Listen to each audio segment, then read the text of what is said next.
మన మధ్యలో ఉన్నారు. ఈ రాత్రి మరి ఆఖరి వర్తమానాలు ఇస్తారు.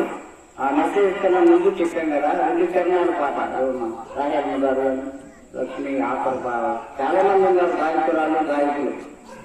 రేపు చంద్రబాబు అయితే మంచిగా పాడవచ్చు. రేపు చంద్రబాబు రేపు ఆరున్నర కన్నా ఈరోజు ఉన్నారు.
అనంతపురం జిల్లా, నంద్యాల జిల్లా చుట్టుపక్కల ప్రాంతాల్లో సేవ చేస్తున్న మరి వారి తోడుగా ఉన్న అనుచరులు మరి జి దేవదానం గారు మరి ఎన్నో సంవత్సరాల నుంచి మరి సేవ చేస్తూ ఉన్నారు. విజయ్ కుమార్ గారు, మరి దేవదానం గారు, శ్రీదాస్ గారు, ప్రభాకర్ అన్న, మరి చిన్నబ్యాంకులు గారు, జోసఫ్ గారు, దాదాపు వారి యొక్క అనుభవం 30 సంవత్సరాల పైన ఉంటుంది నాకు తెలిసి. ఇక్కడ మందిరం కట్టి 59 సంవత్సరాలు కట్టారు, 30 సంవత్సరాలు కనుక తీరగా మరి ఉన్నవారిలోనే అనుబంధాల వారు వాక్య పరిచయం మనకు అందిస్తారు. ఉన్నవారు పెద్దవారిలో మరి దేవుని సేవకులు మరి విజయ్ కుమార్ గారు మరి ఆఖరి వర్తమానం అందిస్తారు. అందరికీ ప్రేమ ఉన్నది, అది వెళ్ళబాకండి, అందరూ భోజనం వెళ్ళండి. దీనికేం డౌట్ లేదు, మనము పరిశుద్ధులమే, దీనికేం సందేహం లేదు. కానీ నీతి మనది కాదు. దేవుని నీతి, నీతి ఎవరిది? ఆ నీతి యేసు ప్రభువును విశ్వసించడం ద్వారా మనకు వచ్చింది కదా. ఇది క్రియ వలన కలిగినది కాదు, దేవుని వలన.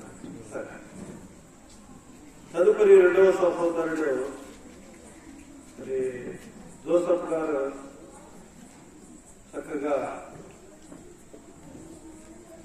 జక్కయ్య గురించి చక్కగా మాట్లాడారు. హృదయము తెరవబడుట. మరి మన హృదయము తెరవబడి ఉందా? హృదయము తెరవబడకపోతే, హృదయములో మనస్సు మారకపోతే బాప్తిస్మం వల్ల ప్రయోజనమేమీ లేదు.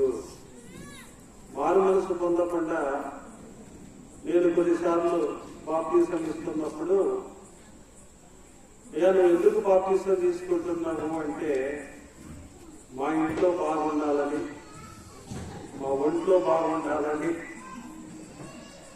జవాబు చెప్తూ ఉంటారు. కానీ మారు మనస్సు నిమిత్తమైన బాప్తిస్మం దేని వరకు? మారు మనస్సు నిమిత్తమైన బాప్తిస్మం. కాబట్టి బాప్తిస్మం తీసుకోవడంలో ఆలస్యం చేయడం కరెక్ట్గా.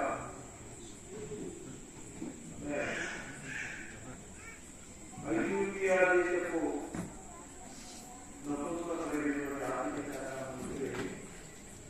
మీరు బాప్తిస్మం పొందుటకు ఆటంకమేమి?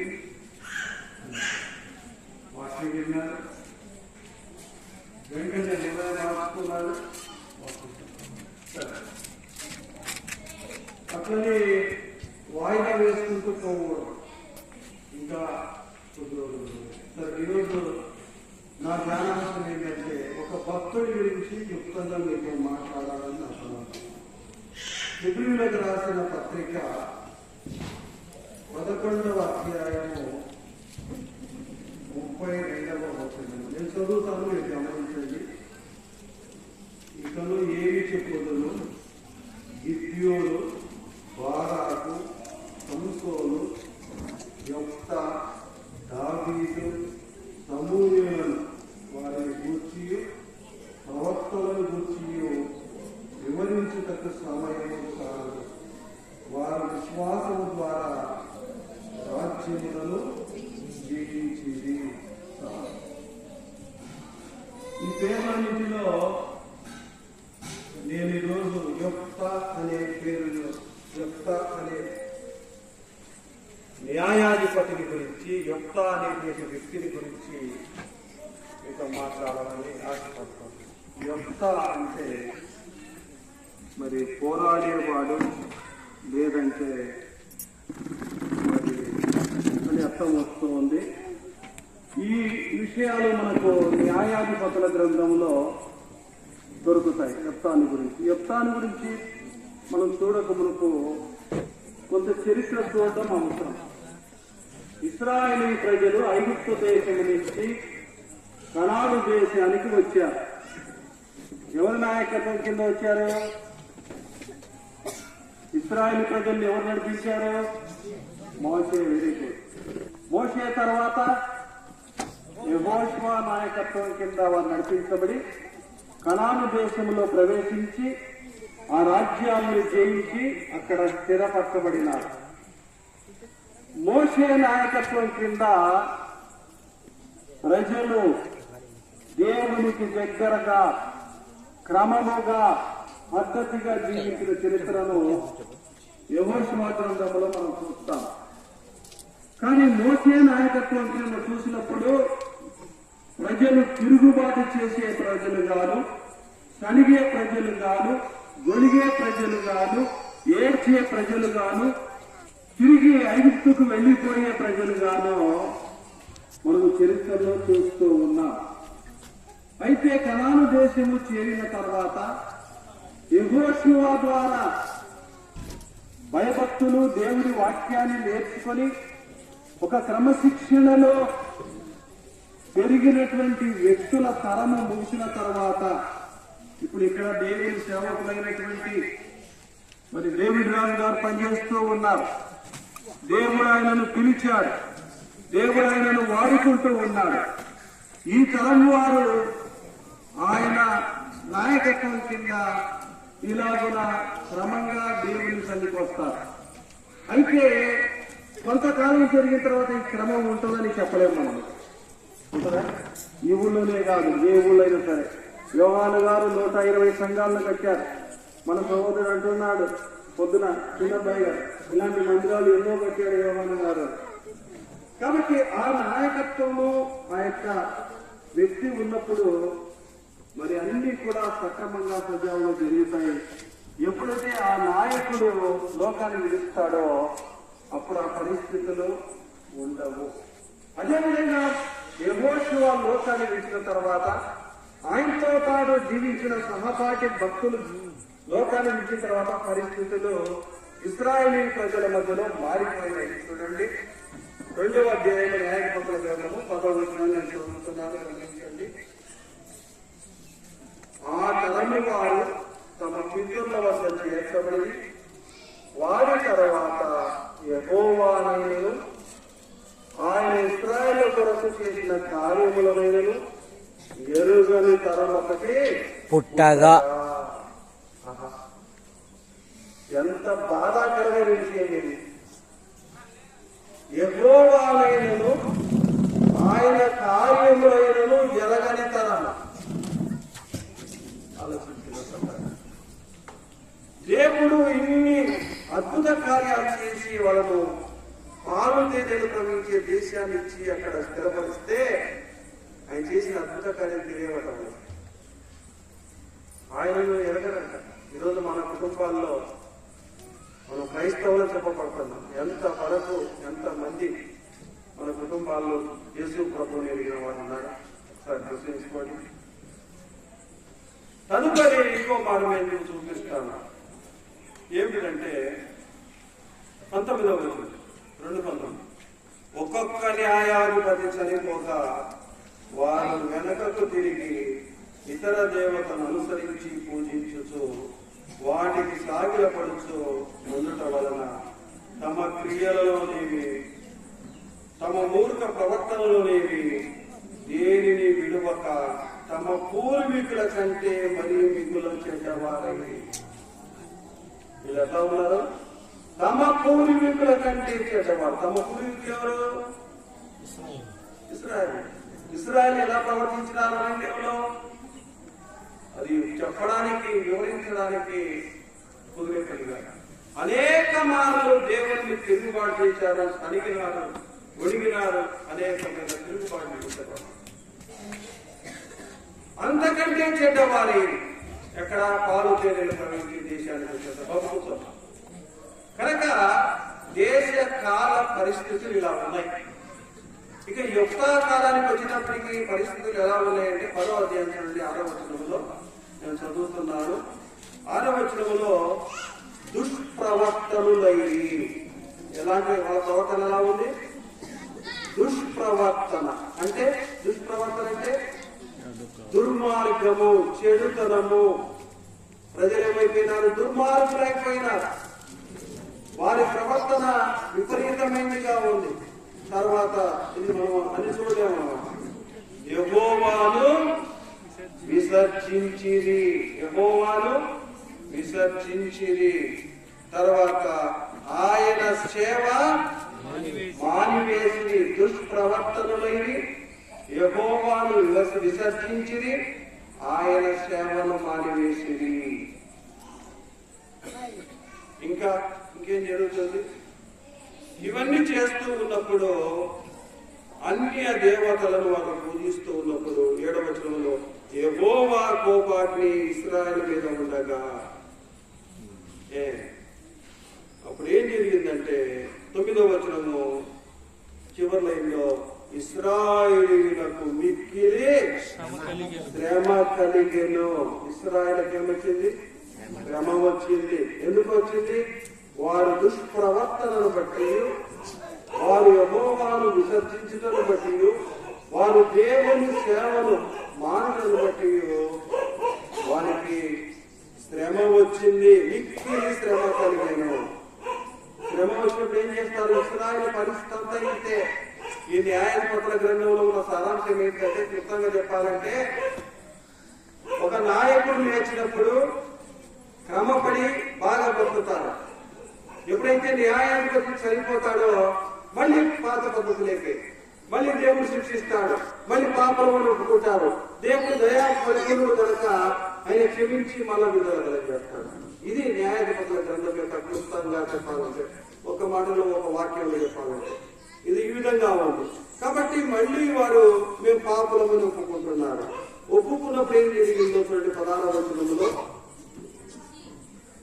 యెహోవాను సేవింపవలని తమ మధ్య నుండి అన్ని దేవతలను తొలగింపగా ఆయన ఆత్మ ఇశ్రాయేలులకు కలిగిన దురవస్థను చూసి సహించలేకపోయి. ఎంత ప్రేమ కలిగిన దేవుడు, ఎంత దయగలిగిన దేవుడు! ఎన్ని తిరుగుబాట్లు చేస్తూ ఉన్నా, ఆయనను ఇంతగా అవమానపరిచిన ఇంకేం చేస్తున్నాడు? వారిని చూసి, వారి దురవస్థను చూసి సహించలేకపోయాడు. మన జీవితంలో, మన ప్రవర్తనలో అనుదినము మనం ఎన్ని విషయాలను తిరుగుబాటు చేస్తూ ఉన్నాం.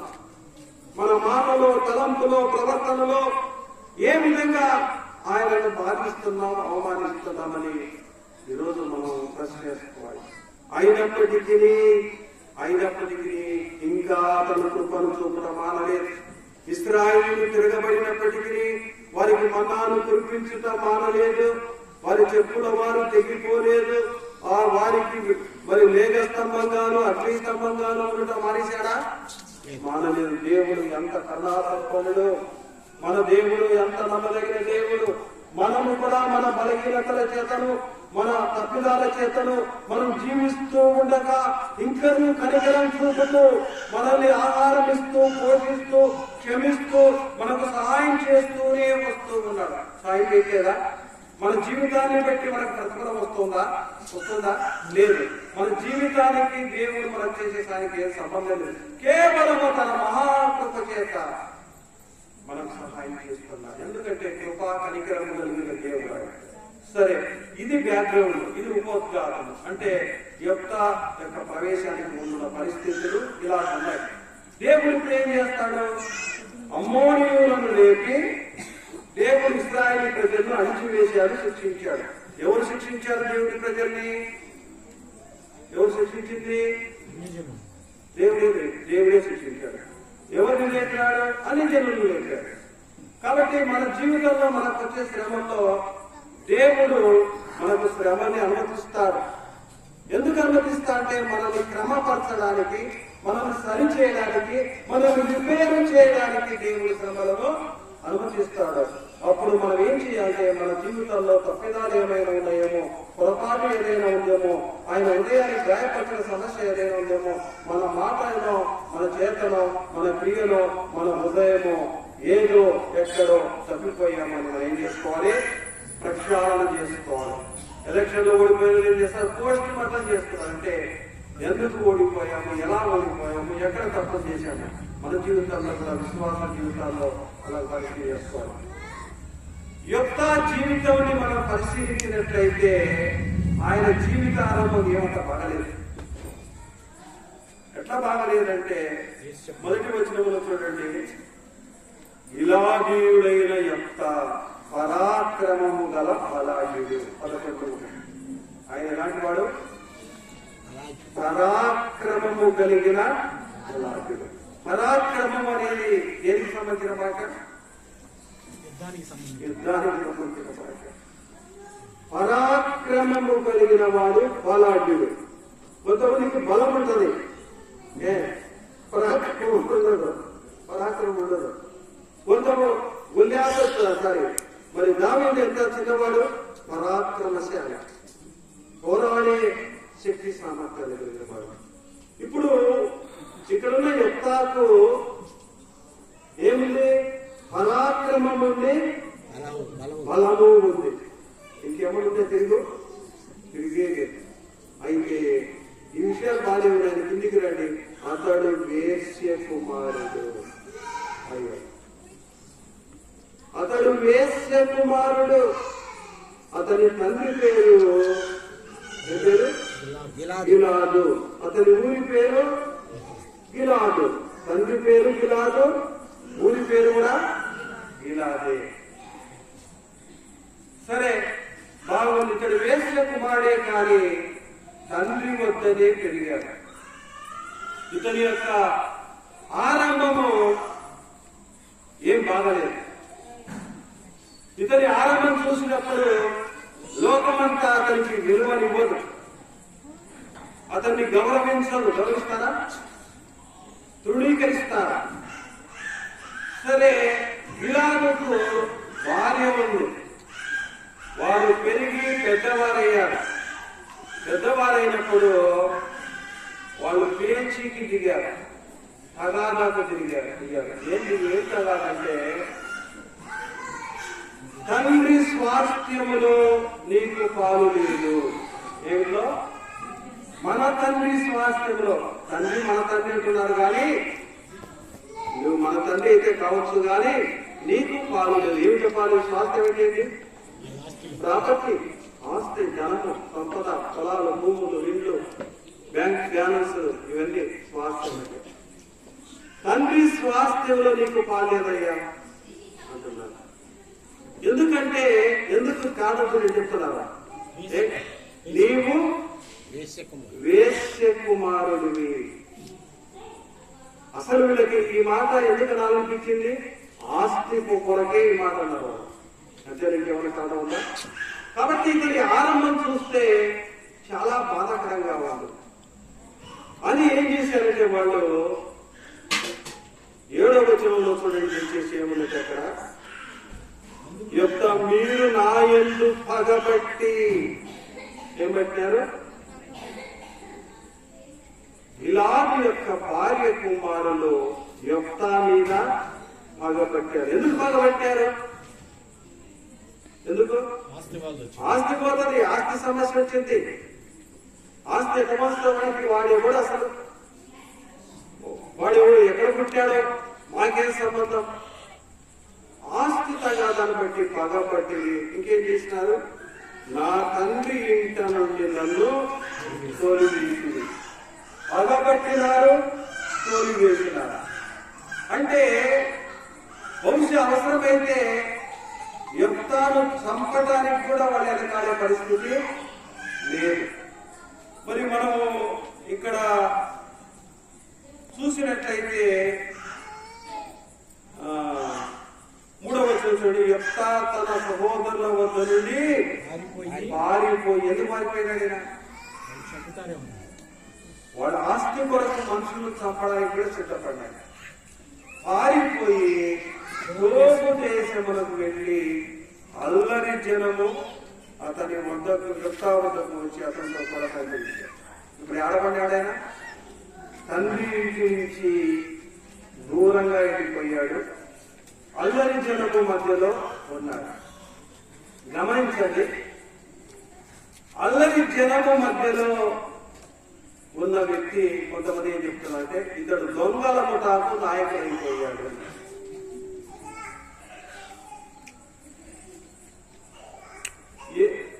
మనం ఎలాంటి ప్రజల మధ్యలో నివసిస్తూ ఉంటే అలాంటి లక్షణాలు, అలాంటి అలవాట్లు, అలాంటి పద్ధతులు మనకు వస్తాయి. ఇప్పుడు యెఫ్తా ఎలాంటి ప్రజల మధ్యలో ఉన్నాడు? అల్లరి జనం మధ్యలో ఉన్నాడు. సరే, ఇది ఇలాగ అయిపోయింది. ఇలాగ జరిగిన తర్వాత అమ్మోనీయులు అంటే ఎవరు? లోతు చిన్న కుమార్తె సంతానం. అమ్మోనీయులు అంటే అమ్మోనీయులు ఇశ్రాయేలు మీదికి దండెత్తి వచ్చారు. ఎందుకు దండెత్తి వస్తున్నారంటే వారు యెహోవాను విసర్జించినందున, వారి ప్రవర్తన దుష్ప్రవర్తన కలిగినందున, యెహోవా సేవను మానివేసినందున దేవుడే అమ్మోనీయులను రేపి తన ప్రజలు సృష్టిస్తూ ఉన్నారు. అప్పుడు ఏం చేశారంటే ఇక్కడ చూడండి, ఏసేపు సహోదరులా కనిపిస్తుంది ఇక్కడ పరిస్థితి. తిరిగి అన్నలు తమ్ములు గ్రామ పెద్దలంతా వచ్చి, అయ్యా గిద్యోను గురించి యుద్ధాల గురించి తెలిసిపోయింది వారికి. తెలిసిపోయి రే వాడు ఒక నాయకుడు అయిపోయినాడు, ఒక చిన్న సామ్రాజ్యాన్ని స్థాపించుకున్నాడు, ఒక లీడర్ అయిపోయినాడు, ఒక నాయకుడుగా ఉన్నాడు, ఒక పరాక్రమశాలిగా ఉన్నాడు, ఎంతమందిని ఎన్ని రాజ్యాలను వణికిస్తున్నాడు. ఎవరు? యెఫ్తా. ఇదేంటి పరిస్థితి? ఎలా ఆరంభమయ్యాడు? ఎలాంటి స్థితికి వచ్చాడు? కాబట్టి ఇప్పుడు చూస్తే అమ్మోనీయులు మన మీద దండయాత్ర చేస్తున్నారు. మనలో ఎవరైనా ఈ యొక్క అమ్మోనీయుల చేతిని విడిపించగలిగిన నాయకుడు ఉన్నాడా అనే సమస్య ఉండేది. నాయకుడు కావాలి. మేము కూడా ప్రార్థన చేస్తూ ఉన్నాం. ఏమని ప్రార్థన చేస్తున్నామంటే, పెనుబాకలో డేవిడ్ రాజున్న తర్వాత ఈ సేవను కొనసాగించే దేవుని సేవకుడు కావాలి. ఇంకా కొన్ని సంఘాల కోసం ప్రార్థన చేస్తాం. అందులో ఈ సంఘం కోసం కూడా ఈ పనిని ముందుకు తీసుకెళ్లే ఒక సేవకుడు కావాలి అని ప్రార్థన చేస్తున్నాం. నాయకుడు ఎక్కడ ఉన్నాడు అని చూస్తూ ఉంటే ఎవరు కనిపించినారు? యెఫ్తా కనిపించారు. ఇక గిలాదు దేశంలో ఉండే పెద్దలను అన్నదమ్ములు కలిసి ఎక్కడికి వచ్చినారు? యెఫ్తా దగ్గరికి వచ్చారు. యోసేపు అన్నదమ్ములు ఎక్కడికి వచ్చారు? అక్కడికే వచ్చారు. చూడండి ఎట్లా ఉందో. ఇప్పుడు ఏమంటున్నారు? నువ్వు రాయ్యా మా ఊరికి. రే మనోడేవాడు యెఫ్తా అంటే ఎవడనుకుంటే మావాడు. ఎవరంతా? ఇంతవరకు ఎవరు? వాడెవడు? ఎక్కడోడు? మాకేం సంబంధం? ఎవరు పుట్టినాడు? మాకేం తెలియదు అన్నారు. ఇప్పుడు వాడు మనోడే, వాడు మావోడే. ఎవరు మావోడు? యెఫ్తా. ఎందుకు? యెఫ్తా ఒక పరాక్రమం కలిగిన మరి ఒక నాయకుడు అయిపోయాడు కనుక ఇప్పుడు యెఫ్తా గురించి వారు మనుషుల యొక్క స్వభావం ఉంటే, ఇక్కడ నేను ఒక మాట చెప్పాలనుకుంటున్నా. ఏం చెప్పాలనుకుంటున్నా అంటే, ఒకవేళ యెఫ్తా గనక అక్కడే ఉండింటే శ్రమ కలిగినప్పుడు అతడు ఎంతో తల్లడిల్లిపోయాడంటే ఉపయోగించారు. ఎందుకంటే తన తండ్రిని, తన అన్నదమ్ములని, తన గ్రామాన్ని, తన ప్రజల్ని విడిచిపెట్టి పోవాలనుకున్నప్పుడు అతని హృదయం ఎంతో తల్లడిల్లిపోయింది. కానీ అక్కడ వెళ్ళకపోతే, ఆ శ్రమ రాకపోతే నాయకుడు యేసేపు అమ్ముకోలేకపోతే ఆ దేశానికి మరి ప్రధానమంత్రి అయ్యేవాడా?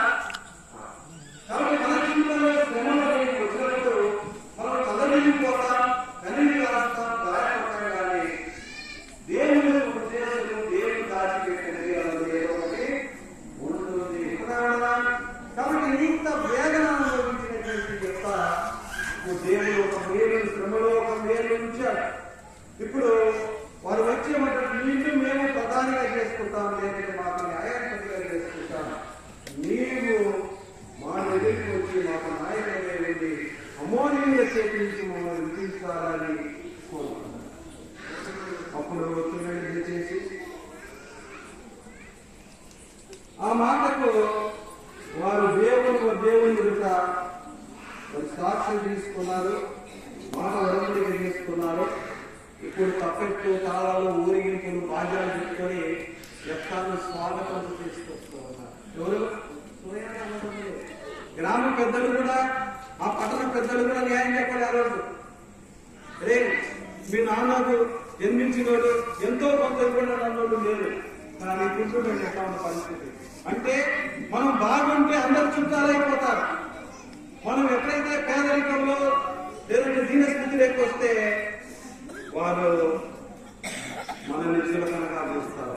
కాబట్టి మనుషులు ఎవరు నమ్మదగిన వారు కాదు. మనము నమ్మదగిన వాడు యేసు ప్రభువు ఒక్కడే చూస్తూ ఉన్నాం. ఇప్పుడు యెఫ్తా తిరిగి తన ఊరికి, తన పట్టణానికి వచ్చాడు. వచ్చి ఆయన చేసిన మొట్టమొదటి పని ఏంటో చూసారా? చేసేది తను చేసిన మొట్టమొదటి పని ఏంటంటే 11వ వచనంలో యొక్క గిలాను పెద్దలతో కూడా పోయినప్పుడు జనులు తమకు ప్రధానిగాను అధిపతిగాను అతను నియమించుకొని అప్పుడు యొక్క మిస్సాలో యెహోవా సన్నిధిని తన సంగతి ఎంతయు వినిపించెను. మొట్టమొదటి చెప్పలేదు యెహోవా సన్నిధి ఎట్లా బతికినాడు ఆయన పుట్టుకేయండి, ఆయన బతికేయండి, ఆయన పెరిగిన విధానం ఏంటిది ఆలోచించారు. ఆయన రావడముతోనే దేవుని సన్నిధికి వెళ్ళి తన సంగతి అంతయు చెప్పుకోలేదు. మరి మీరు ఎక్కడైనా చెప్పుకున్నారా? ఇలాగ చెప్పుకున్నారా? తన సంగతంతయు దావీదు కూడా 142వ కీర్తన 2వ వచనంలో తన సంగతంతయు అంటే సౌలు తరుముతూ ఉండగా దేవుని సన్నిధిలో తన సంగతంతయు చెప్తున్నారు. మనం ఎవరికి చెప్పుకుంటూ ఫోన్ చేసి గంటలు ఇంట్లో అమ్మోళ్లకు, అయ్యోళ్లకు, చుట్టాలకు, స్నేహితులకు మన మనసులో భారం తీరిపోయేంత వరకు చెప్పుకుంటాం. ఏ శ్లోకం చెప్పుకుంటామా? 1 గంట సేపు చెప్పుకుంటామా? ఒక 10 నిమిషాలు చెప్పుకుంటామా? చెప్పుకోమా. కానీ చెప్తా ఎవరి దగ్గరికి వెళ్ళాడు? అన్నదమ్ములను ఆధారం చేసుకున్నాడా? తన జనులను ఆధారం చేసుకున్నాడా? దేవుణ్ణి ఆధారం చేసుకుంటున్నాడు. దేవుని సన్నిధిలో తాను కళ్ళడిల్లిపోయిన సంగతులు, తాను పొందిన అవమానాలు, తాను పొందిన బాధలు, తాను పెరిగిన విధానము, తాను చేసిన తప్పులు, తాను చేసిన పాపాలు, ఇదే మారుమనసు అంటే. మారుమనసు అంటే ఇదే. అదే విధంగా మనకు హన్నా కూడా తెలుసు. 1వ సమూయేలు గ్రంథం 1వ అధ్యాయం 11వ వచనం 15వ వచనంలో ఆమె దేవుని సన్నిధిలో తన ఆత్మను కుమ్మరించడం అంటే ఏంటి? ఈ బాటిల్ ఉందనుకోండి, ఇట్లా బోర్ల బొక్కల తిట్టి ఏమైపోతాయి? ఇందులో ఉన్న నీళ్ళు ఏమైపోతుంది? అది అంటే ఒక చుక్క లేకుండా కిందికి వెళ్ళిపోతాయి. అంటే మన హృదయంలో ఉన్న బాధ ఎంతైనా కానీ దేవుని సన్నిధిలో మనం కుమ్మరించుకోవాలి. మనుషులతో చెప్పుకుంటే అయ్యో పాపం అలాగనా అని చెప్పేసి అంటారు. కానీ పక్కకు పోయి వాళ్ళకి ఇట్లా జరిగిందంట, బాగా జరిగింది అని మనం ఎవరికైనా చెప్పామో వాళ్ళు మనల్ని హేళన చేస్తారు తప్ప మనల్ని ఎంత మాత్రము కూడా వారు మరి మనకేం సహాయం చేయలేదు. మనకు సహాయం చేయగలిగిన వాడు యేసు ప్రభువే గనక యేసు ప్రభువుతో చెప్పుకోవాలి. కాబట్టి మన జీవితాల్లో మన సమస్య ఏదైనా, మన అవమానం ఏదైనా, మన కష్టం ఏదైనా, మన ఇబ్బంది ఏదైనా, మన బాధ ఏమైనా ఎవరికి చెప్పుకోవాలి? ఫోన్లు తీసుకొని చెప్పుకోవాలా? లేదు. మన గదిలోకి వెళ్ళి తలుపు వేసుకొని మన రక్షకుడైన, మన విమోచకుడైన యేసుని చెప్పుకోవాలి. మనకి ఎవరికైనా చెప్పాలంటే కొంచెం ఉండు, మా ఇంట్లో పడింది, నేను కొంచెం ఉండి మాట్లాడుతాను.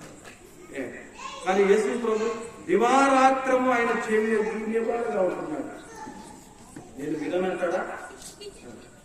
కాబట్టి యొక్క జీవితంలో గొప్ప విషయం ఏమిటంటే దేవుని సన్నిధిలో చెప్పుకోవడం. రెండవ విషయం ఏంటంటే యొక్క అమ్మోనీయులతో వెంటనే యుద్ధానికి దిగిపోలే. అతనితో మరి సమాధానం కొరకు ప్రయత్నించాడు. వెంటనే యుద్ధానికి దిగకూడదు అసలు ఏదైనా కానీ. మరి అది క్రమం కాదు. సమాధానం కుదరనప్పుడు మాత్రమే మరి యొక్క అలా చేశాడు. ఇప్పుడు మనకు 12వ వచనంలో ఆ మాట తెలుస్తాయి. యొక్క అమ్మోనీయుల రాజులకు దూతలు పంపి నాకును నీకును మధ్య ఏమి జరిగినందున నీవు నా దేశంలో మీరికి యుద్ధమునకు వచ్చి ఉన్నావని అడగగా. ఇప్పుడు చూడండి, యెఫ్తా ఏం మాట్లాడుతున్నాడు? నాకు నీకు అంటే అర్థమైంది, ఇశ్రాయేలు ప్రజలు నా ప్రజలు. ఇప్పుడు వీరు ఇది నా దేశం, ఇది నా బాధ్యత. మరి దేవుని సంఘం గురించి మనకి ఇలాంటి బాధ్యత ఉందా? దేవుని పని గురించి మనకి ఇలాంటి బాధ్యత ఉందా? ఆలోచించుకోవాలి. అన్నప్పుడు నీకు నాకు పేచీ లేదు. ఇశ్రాయేలీయులు మా అమోరీయుల యొక్క దేశంలో కొన్ని ప్రాంతాలను స్వాధీనపరుచుకున్నారు. మీరు మా ప్రాంతాలను తిరిగి చేసినట్లయితే మీకు సమాధానం అని చెప్పారు. అయితే ఆ మాట ఒప్పుకున్నాడు యొక్క ఒప్పుకోకుండా చరిత్ర చెప్పుకొచ్చాడు. ఇదిగో మేము ఐగుప్తు దేశం నుంచి వచ్చుతున్నప్పుడు మేము అమోరీయుల దేశం గుండా వెళ్తామని మేము పర్మిషన్ అడిగితే మీరు మా మీద యుద్ధానికి వచ్చారు. ఆ యుద్ధంలో మిమ్మల్ని ఓడించి దేశాన్ని స్వాధీనపరుచుకున్నాం. ఇది ఎన్నేళ్ల కింద జరిగింది? 300 సంవత్సరాలకు. 300 ఏళ్లకు వచ్చింది. నా ఇల్లు అంటే నా స్థలం అంటే సరిపోతుందా? ఈ మాట చూడండి, ఒకసారి తెచ్చి చూపిస్తాను. వచనం 26వ వచనంలో ఇశ్రాయేలీయులు ఎఫ్యోనులోను దాని ఊరుల్లోను ఆరోయేరులోను ఊరులలోను అర్నోను తీరముల పట్టణములలోను 300 సంవత్సరముల నుండి నివసించుచుండగా ఆ కాలములను వేల వాటిని పట్టుకున్నది. ఎన్నేళ్ళైంది చరిత్ర ఇది? 300. యెహోవాను కాని ఆయన కార్యములను ఎరగని తరము ఒకటి పిచ్చగా. ఇక్కడ యెఫ్తాకు ఏం తెలుస్తుంది? 300 సంవత్సరాల క్రిందట జరిగినటువంటి ఐగుప్తు దేశంలో నుంచి ఇశ్రాయేలు ప్రజలు ఎలా వచ్చారు, ఏ మార్గం గుండా వచ్చారు, దేవుడు ఎలా నడిపించాడు, ఎలా విడిపించాడు, ఈ దేశాన్ని ఎలా స్వాధీనపరుచుకున్నాడు, అక్కడ ఉండే ప్రజలకు తెలిసిందా? యెహోవాను ఎరగని తరము. మనము యేసు ప్రభువుని ఎరిగిన తరంలో ఉన్నామా? ఎరగని తరంలో ఉన్నామా? ఆయన చేసిన కార్యములను ఎరగని వాడు. కానీ యొక్క 300 సంవత్సరాల క్రితం జరిగినటువంటి దేవుని కార్యాలను, దేవుని విజయాలను చెప్తూ ఉన్నారు. అంటే ఇక్కడ పుట్టింది ఎక్కడ, పెరిగింది ఎక్కడ, అతని జీవితం ఎక్కడ, ఇదంతా ఇక్కడికి వచ్చినాక తెలుసుకున్నాడు అంటారా? నేనేమనుకుంటున్నా అంటే తండ్రి ఇంట ఉన్నప్పుడే తెలుసుకుంటున్నా. ఎందుకు ఇంకొక దీనికి బలమైన సాక్ష్యం చెప్పడం ఉంది? ఎందుకంటే యెహోవా నాకు విజయాన్ని కలగజేసిన ఎడల అని రాయబడింది మన ముందు భాగాలు. అంటే విజయాన్ని ఇవ్వవలసింది ఎవరు? దేవుడే. అంటే అప్పటికే అతని హృదయంలో ఉంది, కానీ పరిస్థితులు అతని జీవితం భిన్నంగా ఉంది. ఇతడు ఇప్పుడు దేవుని సన్నిధిలో జీవించడానికి గొప్ప సదావకాశము దొరికింది కనుక 300 సంవత్సరాల కిందటి స్వాధీనపరుచుకున్నటువంటి దేశాన్ని ఇప్పుడు కావాలనుకున్నాడు. కానీ యొక్క దేవుని సన్నిధిలో ప్రవేశించి మొక్కుబడి చేసుకున్నాడు. ఏం చేసుకున్నాడు? మీరు ఎప్పుడైనా మొక్కుబడి చేసుకుంటారా? చేసుకోరా? బైబిల్లో మొక్కుబడులు చేసుకున్న వాళ్ళు ఎవరు చెప్పండి? అన్న ఏమని మొక్కుబడి చేసుకుంది? రుమాన్ని అనుగ్రహిస్తే నీకే ఇస్తాను. మరి ఇంకెవరు ఉన్నారా? పౌరులు ఇంకా ఎవరైనా ఉన్నారా? యాకోబు 22 పెట్టాడు. ఏమి ఈ రాయి స్తంభముగా నిలబడి దేవుని మందిగా నా దశమ భాగాన్ని ఆశ్రయించిన అదే వంతు చేయలేదు. తెలియదు మనకు తెలియదు కానీ అన్న మాత్రం చేసేది. ఇంకొక మొక్కుబడి ఎవరి మొక్కుబడి? ఇశ్రాయేలు ప్రజలు గిబియోనీయులతో ఒప్పందం చేశారు. మేము మిమ్మల్ని నమ్మము. ఎవరు 9:19 ప్రమాణం చేశారు. అయితే గిబియోనీయులతో చేసిన ఒప్పందము, ప్రమాణము, మొక్కుబడి సౌలు రాజు మీడియా ఒప్పందాన్ని దాచిపోయారు. సౌలు ఒప్పందాలకు, ఒట్లకు, ప్రమాణాలకు ఎక్కబడుతున్నారు. గులాబందరికి నాకు వదిలేస్తా అన్నాడు. కాబట్టి సౌలు ఇక్కడ ఒక మొక్కుబడి ఏం చేస్తున్నారంటే, నేను యుద్ధంలోకి పోయి దేవుడు విజయాన్ని ఇచ్చిన తర్వాత నా ఇంటి ద్వారం నుంచి ఏదైతే నాకు ఎదురు కావస్తుందో దానిని యెహోవాకు ప్రతిష్ఠితం చేసి మరి దహన బలిగా అర్పిస్తానని చెప్పేసి మొక్కుబడి చేస్తుంది.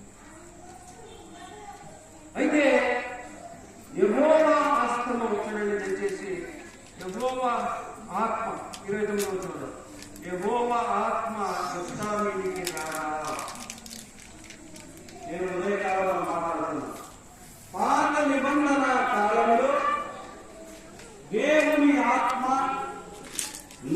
నాయకుల మీదికి లేదంటే రాజుల మీదికి ప్రవక్తల మీదికి వచ్చి తన కార్యాలు జరుపుకొని వెళ్ళేవాడు. ఇప్పుడు యావేలు చెప్పినట్టుగా సర్వజనుల మీద, ఎంతమంది మీద? నాయకుల మీదనా, ప్రవక్తల మీదనా, బోధకుల మీదనేనా? సర్వజనులు అంటే మీ మీద యేసు ప్రభువును ఎందరైతే విశ్వసిస్తారో వారందరి మీద యెహోవా ఆత్మ యెఫ్తా మీదికి రాగా, అంటే దీని అర్థం ఏంటంటే యెఫ్తా చేసిన ప్రార్థనను, విన్నపాన్ని దేవుడు అంగీకరించలేదా? ఇదే సంగతిని మనం పాత నిబంధనలు అంతా చూడవచ్చు. సంసోను విషయంలో కానీ, లేదంటే గిద్యోను విషయంలో కానీ యెహోవా ఆత్మ ఆవేశింపగా, యెహోవా ఆత్మ ప్రేరేపించగా మేక పిల్లను చీల్చి చంపినట్టుగా సంసోను సింహమును చంపేశాడు. యెహోవా ఆత్మ ఆవహించగా లేదా ప్రేరేపించగా గాండ్రగవతతో ఎముకతో 1000 మందిని తెప్పించాడు. ఇప్పుడు యెఫ్తా మీదికి దేవుని ఆత్మ వచ్చింది. ఎవరండి? ఎక్కడ పుట్టాడు? ఏమైనాడు? అంటే నేను చెప్పుకొచ్చేది ఏంటంటే మన బ్యాక్గ్రౌండ్ ఎలాంటిదైనా ఉండొచ్చు, మనం ఎంత ఘోర పాపాత్ములమైన ఉండొచ్చు. సిలువలో దొంగను యేసు ప్రభువు క్షమించాడు. నేడు నీవు నాతో పరదేశంలో ఉంటావని చెప్పాడు. కాబట్టి మన బ్యాక్గ్రౌండ్ ముఖ్యం కాదు.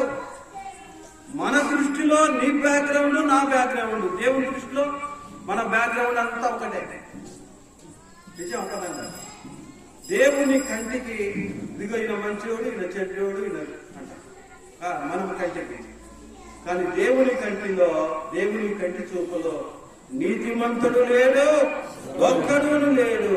పాపము చేయక మేలు చేయించుడు నీతిమంతుడు ఒక్కడైనను నేనే లేదు. కాబట్టి నువ్వు నేను అనేది మన బ్యాక్గ్రౌండ్ అంతా అంతే. మనుషుల్లో మనం మాత్రమే వీడు వాడనుకుంటాం. కాబట్టి ఇప్పుడు వీళ్ళ బ్యాక్గ్రౌండ్ బాగాలేకపోయినప్పటికీ దేవుని మీద అతనికి ఉన్న విశ్వాసమును బట్టి, ఆసక్తిని బట్టి దేవుడు అతన్ని బలపరుస్తూ, గొప్ప చేస్తూ ఒక నాయకుడిగా తీసుకెళ్తున్నాడు. ఇక్కడ మనం గమనించే సంగతి ఏంటంటే యెఫ్తా యుద్ధభూమికి వెళ్ళాడు. 20 పట్టణాలని పట్టుకొని అమ్మోనీయులను మరి సమూల నాశనం, ఒక్కరు తప్పించుకోకుండా సమూల నాశనం చేశాడు. దీనికి కారణం ఏంటంటే దేవుడు అతనికి తోడైనందున. మనం ఎవ్రీ పత్రికలో చదువుతున్నట్టుగా వారు విశ్వాసము చేత రాజ్యములను జయించారు. విశ్వాస వీరుడు ఆయన యుద్ధంలో వీరుడు మాత్రమే కాదు, విశ్వాసములో కూడా వీరుడే. కాబట్టి విశ్వాసముతో జయించాడు. దేవుడు నాకు అప్పగిస్తాడు అనే కొద్ది సైన్యముతో ఒక చోట అన్నాడు, నా ప్రాణములను అరచేతిలో పెట్టుకొని ఎఫ్రాయిము మీద వార్పించినట్టు నేను వారితో పోరాడుతున్నాను. ప్రాణముల్ని అరచేతిలో పెట్టుకొని విశ్వాసంతో పోరాడాడు. కాబట్టి ఈ విధంగా విశ్వాసముతో తన స్థితిగతులు ఎలా ఉన్నా దేవుని చేత వాడబడిన నాయకులు. సమూయేలు ఏమంటాడంటే యెఫ్తా లాంటి నాయకుల వలన ఇదిగో మీరు ఈ విధంగా నెమ్మదిగా సుఖముగా ఉన్నారు అని చెప్పాడు సమూయేలు. కాబట్టి ఇశ్రాయేలు స్థాపించబడడానికి యెఫ్తా చేసిన కార్యం ఎంతో గొప్పది. అతని స్థితిగతులు ఆరంభం బాలేదు, కానీ అతని దేవుని సన్నిధికి వచ్చినప్పుడు దేవుడు అతన్ని క్షమించాడు, అతన్ని వాడుకున్నాడు. ఆయనే కాదు మనల్ని కూడా వాడుకుంటాడు. మన వ్యక్తి వారమైనా సరే, ఎటువంటి బలహీనమైనా సరే, మన సంగతంతా చెప్పుకుంటే, మన హృదయం అక్కడ కుమ్మరిస్తే ఆయన వాడుకుంటాడు. చివరిగా మనం మొక్కుబడి చూసి ముగించుకుందాం. మొక్కుబడి విషయంలో ఆయన ఏం మొక్కుబడి చేశాడు? నా ఇంటి ద్వారము నుంచి ఏది వచ్చునో దానికి యెహోవాను ప్రతిష్ఠించి బలిగా అర్పిస్తానన్నాడు. మరి ఎవరు వచ్చారు? కుమార్తె వచ్చింది. ఎంతమంది కుమార్తెలు? ఆయనకి ఎంతమంది మగ పిల్లలు, ఎంతమంది ఆడపిల్లలు? ఒక్కటే కుమార్తె. మగ పిల్లలైనను మగ సంతానమైన సంతం మీది కూడా ఆయనకు లేదు. మరి ఇస్తాడా? యెహోవా మాట నేను మీరలేను అని బిలాము కూడా అన్నాడు. కానీ మీరు నడలేదా? చాలా మంది ఇట్లే చెప్తారు, చెప్పేది వేరే ఉంటుంది, చేసేది వేరే ఉంటుంది. అసలు అబ్రహాము కంటే కూడా అబ్రహాము విశ్వాసాలకు విశ్వాసాలకు తండ్రి అయిపోయాడు. అబ్రహాము ఇస్సాకును బలివ్వడానికి వెనకాడలేదు. మరి ఈయన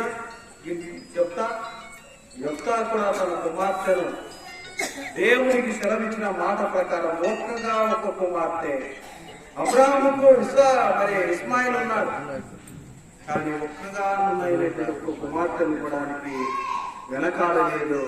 ఆయన ఏదైతే మొక్కుబడి చేశాడో అలాగే జరిగించాడు అని రాయబడింది. నేను యొప్తా కుమార్తెల గురించి ఒక మాట నేను పిలుస్తాను. మా దగ్గర ఒక పెళ్లి ఉంది. పెళ్లిలో ఒక గొప్ప కుమార్తె లేదంటే ఒక మంచి కుమార్తె ఎవరు అనే ప్రశ్న వేసింది. ప్రశ్న వేసినప్పుడు యొప్తా కుమార్తె మంచి కుమార్తె. ఎందుకంటే తండ్రి యెహోవాకు మాట ఇచ్చిన ప్రకారము జరిగించు అని మనం అంటామా? బాగా చెప్తావు నువ్వు. యవనస్తురాలు, పెళ్లి కావలసిన వయసు, మరి ఎవరు జీవితాన్ని త్యాగం చేస్తారు? ఎవరు చేస్తారా? కానీ ఆమె ఒక మాట అక్కడ రాయబడింది, ఆమె కన్యత్వమును నిమిత్తమై 2 నెలలు ఆమె ఇలా తన చెలికథలతో కలిసి మరి దుఃఖించి వచ్చినట్టు. అంటే తన జీవితంలో ఎన్నో కళలు, ఎన్నో ఆశయాలు, ఎన్నో తలంపులు తన భవిష్యత్తు గురించి, లేదంటే తన వివాహ జీవితాన్ని గురించి, తన సంసార జీవితాన్ని గురించి ఉండొచ్చు. కానీ వాటన్నిటినీ కూడా సమాధి చేసి దేవునికి అర్పించుకుంది. మనం ఎలా ఉన్నా? మనం ప్రభు కొరకు సమర్పించుకుంటున్నామా? సజీవ యాగముగా మిమ్మల్ని మీరు ప్రభు కొరకు సమర్పించుకోవడం దేవుని వాక్యం చెప్తుంది. కనుక మరి యొక్క కుమార్తె వలె మనం ప్రభు కోసం సమర్పించుకుంటున్నామా అని ఆలోచించాలి. కొంతమంది వేరే పండితులు ఏమంటున్నారంటే దేవుడు నాగరిని కోరలేదు, సమూయేలు వలె మరి ఈమె కూడా దేవుని మందిరంలో ప్రతిష్ఠించబడింది అని కూడా చెప్తున్నారు. అవన్నీ మనకు అవసరం లేదు. దేవుని వాక్యము ఏది మొక్కుబడి చేసుకున్నాడో అలాగే జరిగించనని చెప్తున్నారు.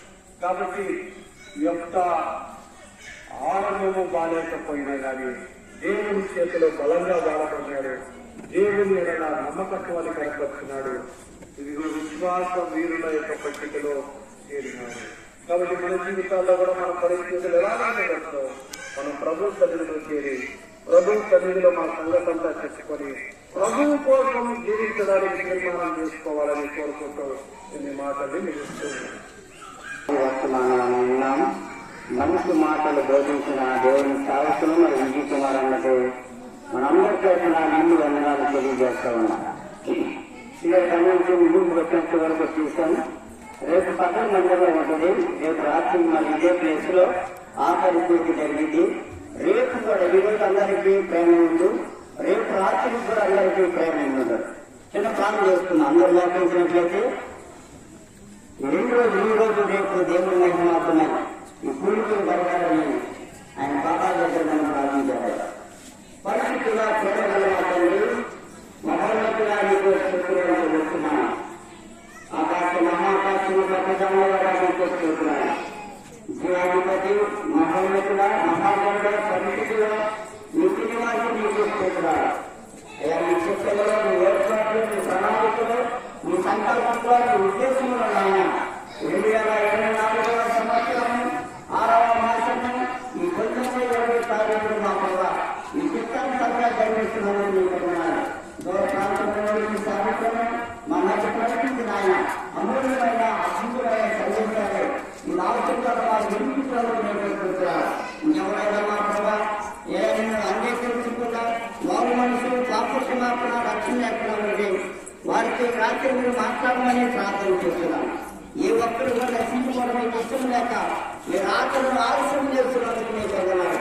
నలుమూల ప్రాంతాల్లో ఆయన విలువగా నీ స్వార్థ ప్రకటిస్తుండగా అయ్యా ఎందరైతే నేను అంగీకరించారో మా ప్రభావ నీ పిల్లలుగా అధికారం ఇచ్చారు, వాగ్దానం చేసిందేవా నీకు స్తోత్రాలు. మా ప్రభు మీరు శిష్యులతో చెబుతున్నారు మార్పు 16:16 మీరు సర్వలోకములకు వెళ్ళి సర్వ సృష్టికి సువార్త ప్రకటించండి, నమ్మి బాప్తిసం పొందిన రక్షించబడిన నమ్మని వాటికి శిక్ష విధించబడని ఈ లేఖనాన్ని బట్టి మీకు స్తోత్రాలు. అపోస్తల కార్యాలు ఆయన 17:30 ఆ అజ్ఞాన కాలంలోని దేవుడు చూపించేట్టుగా ఉన్నాను. ఇప్పుడైతే అంతటా అందరూ మారు మనసు పొందాలని రక్షించబడాలని లేఖనాలు పొందుతున్నావా? ఈ చివరి దినాల్లో పర్వత దినాల్లో అంత్య దినాల్లో మేము జీవిస్తున్నాం. నీ కన్ను మించి మా ప్రభా అందరి మీద ఉన్నందుకు నీకు స్తోత్రాలు. ఈ రాత్రి మా ప్రభా చేరు వచ్చి బిడ్డలందరూ మీరు జీవించండి. గ్రామస్తులను, కుటుంబాలను, సంఘ బిడ్డలను అందరినీ కూడా నీ సన్నిధి మాకు తోడించినందుకు నీకు వందనాలు. అయ్యా మాకు మంచి వాతావరణం అనిపించిందేవా నీకు స్తోత్రాలు. ఇదంతా మా జీవితాల్లో నమ్మదగిన దేవుడు అయ్యా నీకు వందనాలు. వాతావరణాన్ని స్వాధీనంలో ఉంటున్నాం, విద్యుత్ సరఫరాన్ని కరెంటును స్వాధీనంలో ఉంటున్నాం, సత్వరణాలను స్వాధీనంలో ఉంటున్నాం. అయ్యా ఆత్మీయమైన ఆత్మీయాలు శరీర సంబంధ ఆహారంగా ప్రేమ జీవితంలో సమృద్ధిగా కనిపించాయి. ఏ